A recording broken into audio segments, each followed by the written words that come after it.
This week in another one of these videos, boots and trunks and trumps and other things related to that. What do you call this part of a car? I mean, apart from this being a model of a car, a model of a Dodge Viper, which is a car I'd very much like to own one day. It was a slightly mad moment in American car making history where they stuck an enormous 8-litre V10 in the front of a sports chassis and then just watched people crash. Anyway, are you American or are you English or are you some other place that speaks English? Then you probably call this either a boot or a trunk.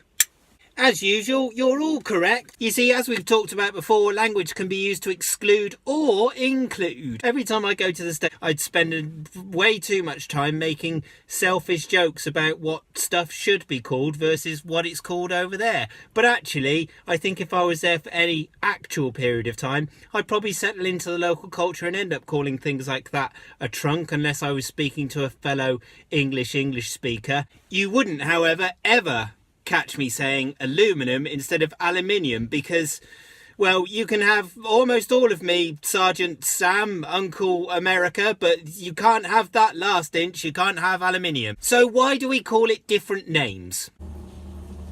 You see, back in the old days, when, well, most roads were made for horses and carts on both sides of the Atlantic, there was a step on either side of the carriage which would have been called a boot.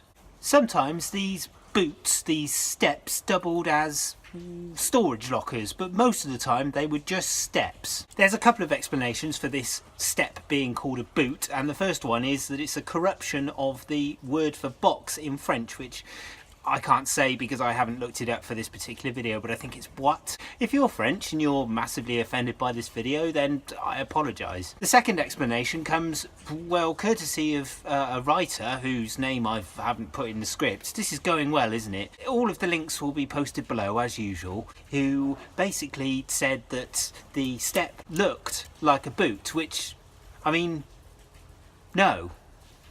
Anyway, considering the lineage of the English upper classes and the sorts of people who travelled in carriages, it's more likely that it was actually a corruption of the French word for box. So what about trunks then? Well, trunks were, well, as the motor car took over and horses and carriages disappeared, the steps which were on the side of the carriages sort of migrated round to the back so that someone could stand on the back, and then that became actually a place to put luggage, so it did actually become a boot locker.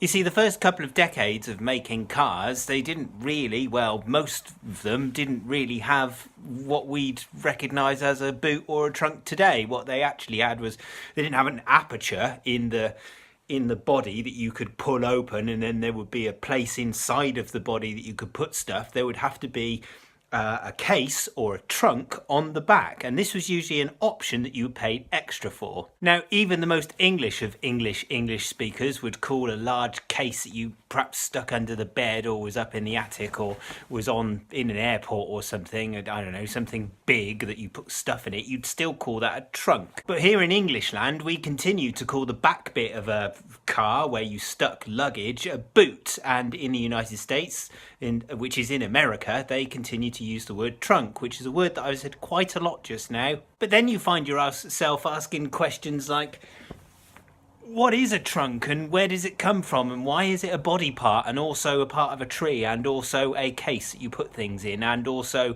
something that comes off of an elephant, an elephant. So trunk comes from truncus, which in Latin means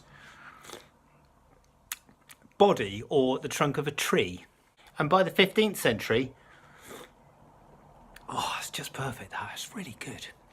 By the 15th century, the French were using it in the term tronc, meaning a box, usually to collect alms in churches for money for God, because God needs money, apparently. By the time we got to the modern day, tronc actually was a tip jar as well. I used to work in a French restaurant, I may have said that before, and some of you who are watching used to work in that French restaurant with me, and because it was about 53% pretentious, they used to, on the pay slips where you received your gratuity or your tips, it would say tronc. It wouldn't say tips or gratuity, it would say tronc. No one really is quite sure on how we got from trunk of a body or trunk of a tree to trunk meaning box, but it's sort of theorized that, well, a body is a bit like a box for all of your organs that keep you alive. So, I mean, you don't want to empty that box if you can possibly help it. You don't want anybody else to empty that box if you can possibly. So what about the final sense, a trunk as in an elephant? Well, that one's apparently a variation or a what would be the word? A corruption of the word trumpet. So trump. And then eventually that became trunk. Which, of course, if you're from England, and particularly from the north of England, that's what you refer to as a fart. So you would say a trump is a fart. Just remember that next time you're passing some warm, wasteful bodily gas, that stuff that has no purpose, your body can't do anything with it, so it gets rid of it because it is useless garbage, that we in England call that a trump.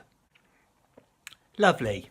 Anyway, YouTube has recently not been allowing, or the last 3 videos for some reason, the links have disappeared, but I'm going to point them out anyway. If you want to watch another video where I maybe know a little bit about what I'm talking about, you can press this link here, and if you want to watch a story that I've written, then you can press this link that's here, and if you want to do a subscribe, then you can press onto my forehead, because that's where I put it now. And don't worry, it won't hurt me, because it's just an image on the screen that's being beamed into your eyes. Have a good week. Bye then.